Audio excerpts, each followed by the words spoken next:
I'm just going to repeat that, not because everybody in the room couldn't hear it, but for the live stream. Essentially, you're asking, what can I do? How can I approach the situation when I receive an IP complaint? You receive that from a brand that didn't want you selling on the listing. Unfortunately, that's happening more and more, it seems like, as brands and even competitors try to enforce selective distribution and kick other sellers off of a product, and it's, in my opinion, it's a huge mess. I wish Amazon would fix it. I actually don't like fighting IP complaints that much because it's such a pain.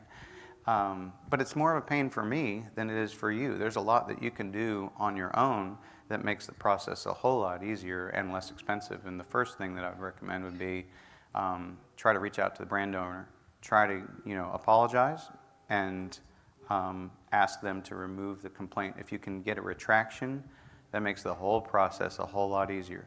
The first thing you want to do is close the listing. Make sure you're off the listing while you're trying to figure things out. And in fact, that's usually good advice for most issues that you would encounter on the platform. For most performance notifications that you would receive or any kind of ASIN restriction, the first thing you want to do is close the listing. And I don't recommend deleting the listing because a lot of the time, the best way to fix the problem could be to edit the listing, and you can't edit the listing if you've deleted it. So if you need to edit the listing, the best process would be to close the listing. You might be able to be approved to sell on it later. You might just end up deleting it later anyway, but you want to leave yourself the leeway to be able to edit it if need be. Again, if you can get that retraction, it's a game changer. Really helps a lot. I did have a client recently who could not get a retraction. He listed against somebody's private label listing, which you absolutely do not want to do. You really need to be skilled at determining, is this somebody's private label listing? Are there other people on the listing? Does it look like somebody's taken a specific product and sort of put their own brand on it? You don't want to list against those because those people get really upset and are less likely to sort of play ball with you. And if you can't get a retraction, it's often a lot more difficult. I had one client, it took me 6 months to get their account reinstated because of the fact that they could not get a retraction. If they'd gotten a retraction, it might have been a few weeks, so that's how important that can be. Any other? What do you do if the brand's right owner will not respond to you at all and the receipt doesn't work? Do you just keep trying, or do you say, well, I have one and I'll just let it go? You would want to document every single attempt that you've made to reach out to the brand owner, because you want to be able to explain to Amazon that you've done everything you can. You've contacted them via email, you've sent them 3 emails, you've sent them on these dates and at these times, you've reached out to them through their Facebook page, you've reached out to them through their website, you've called them. You cannot get a hold of them. You want to be able to document all that so you're not just saying it.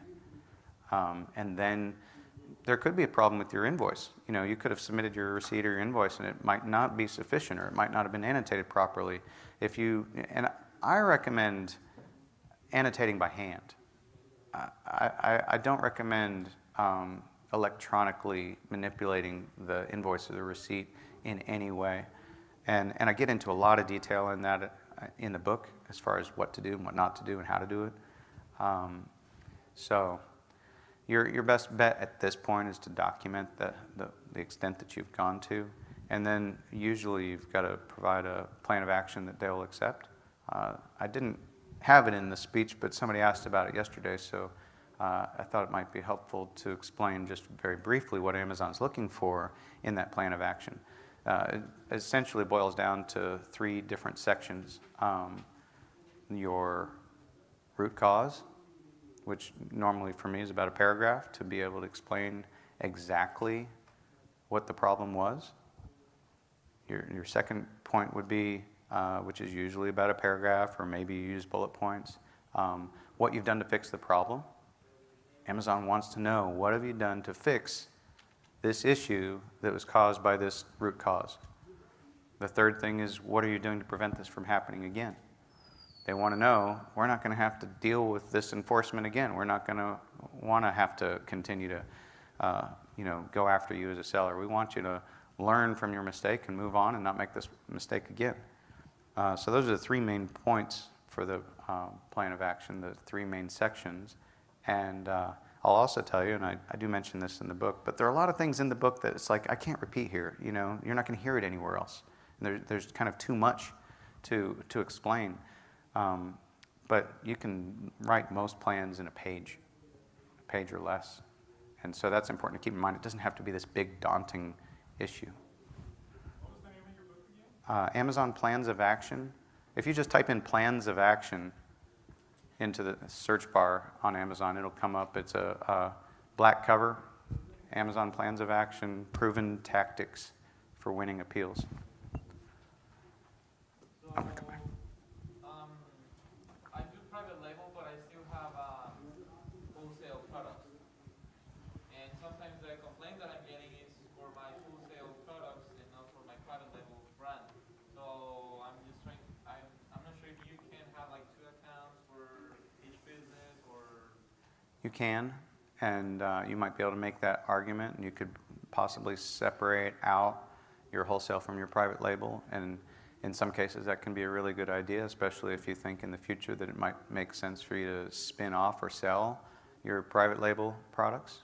And so it could make sense to essentially establish a second business with a separate address, separate checking account, separate IP address, and ask Amazon for permission to be able to open a second account. Okay. Does that answer your question? Yes.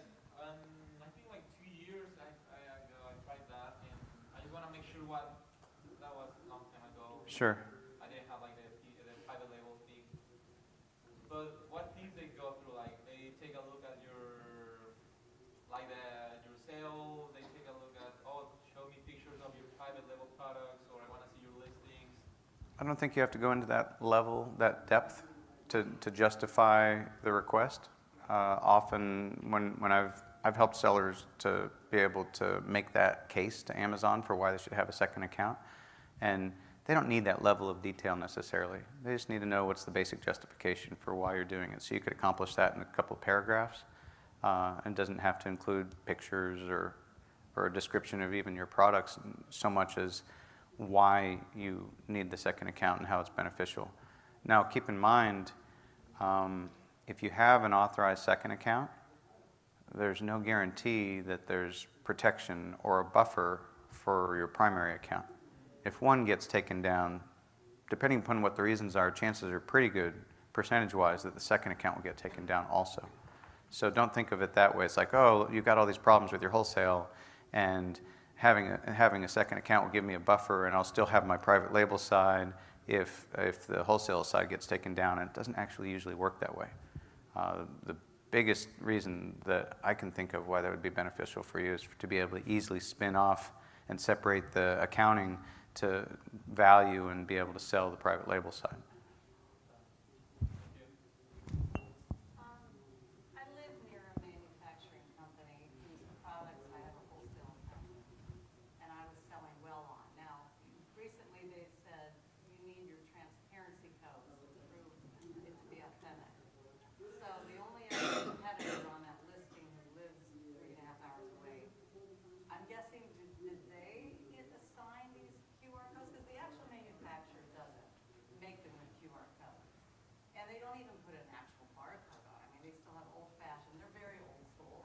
And they just have a little sticker on the price tag. I really don't know how to get around that. Did the other person, do they actually own that brand somehow? Or are they just trying to shut other sellers off? I'm not sure. Is the other seller acting as a brand manager for the manufacturer? Well, I don't know. I was thinking maybe I could ask the manufacturer when I get back, is that the case of this other account? Because they never said I wasn't ever allowed to sell on Amazon when I signed up for it. I don't know what's happened. Do you have authorization from the manufacturer to be able to sell their products on the platform? Yes, Okay. Do you have a letter? not a letter, yes. I would get a letter. And then I would ask them, are you familiar with who this other seller is? Now, you can sign up for transparency, and you might be able to engage in that same program. Don't you have to prove brand ownership if you do that? I mean, there's a process that you go through, and that's something I would involve the manufacturer with. I mean, normally it's the brand that is signing up for a program like that. And so if they've been signed up and they're not even aware of it, that sounds kind of strange. Okay, so I need to probably go to the source of the manufacturer first and see. I would, you already have authorization, so should be fairly straightforward to have a conversation. Any other questions? Yeah, earlier you mentioned some problems, some potential problems, and you said there was a listing that was changed, was 20 items, and it was changed to 2. I was curious, like, are customers complaining they received 20 products instead of 2, and that becomes an issue with Amazon? It could, but a lot of the time the price changes too, so somebody paid $12 for a 12-pack, but then they receive a 2-pack, but they paid $12 but only received 2. And customers can complain about anything, and they do. It's impossible to underestimate how frequently they will complain and how spoiled they are. Any other questions? How do we respond to messages like where they respond back, like a thank you or something? I guess we were told that we still need to respond back to that so that we've left every message responded to. I would mark the no response needed box. When it gets down to that, I mean, eBay's kind of the same way. It's like, oh, could you please stop responding? Because I have to keep responding to every response that you respond. It's like, oh, and there's no way to do that on eBay. You can't say no response needed, but on Amazon you can. So if they say thank you and it doesn't really, they're not thinking that a response is required, I just say, hey, check the box. Was there another question in the back? Oh, I have a question. I signed up for international, to sell internationally. okay. I think it was Singapore, And I was just wondering, now I'm not too sure, so they have this little program where you can jump on. I looked at it as a trial, but then I heard somewhere along the way that if I back out of that, they could shut my US account down. Is that correct? It can be a really big mess if you sign up to sell internationally. So you don't want to do that frivolously. If you're already sort of maxed out on what you're doing and feel like you're at the end of the opportunity on .com, and therefore you want to expand or grow, or you're looking to diversify, I'd almost rather see you go to eBay or Walmart or Shopify or somewhere else besides an international marketplace of Amazon, because it can be challenging. There's a whole lot to know, a whole lot to learn, new tax implications. I've been doing this since 2014, and I never needed to sell on another marketplace. And it doesn't mean you don't, and it doesn't mean that the opportunity is not there, but there's just a whole lot to learn. Any other questions? Thank you so much. Really appreciate it. I'll be around afterwards. Really encourage you to take a look at the course and the book as well. Definitely appreciate reviews.